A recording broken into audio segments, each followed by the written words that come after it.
Hi guys, আসসালামু আলাইকুম। কি অবস্থা সবার? আশা করি সবাই ভালো আছেন। আমি অনেক ভালো আছি।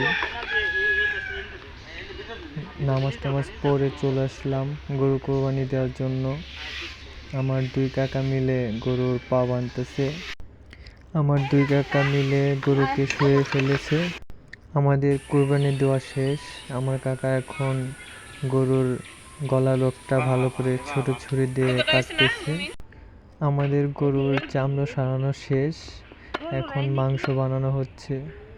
আমার কাকা চাপাটি দিয়ে হাড়গুলো ছাড়িয়ে দিচ্ছে, আর দাদুরা বসে বসে মাংস পিস পিস করে কাটছে। মোটামুটি সব কিছু শেষ হয়ে গেছে, কিছুক্ষণ পর মাংস মাপা হবে। আমাদের মাংস কাটাকাটি শেষ, এখন মাংস ওজন দেওয়া হচ্ছে। ওজন দেওয়ার পরে সব মাংসই বাটাবাটি করা হবে। গাইস, আজ এই পর্যন্তই। আল্লাহ হাফেজ।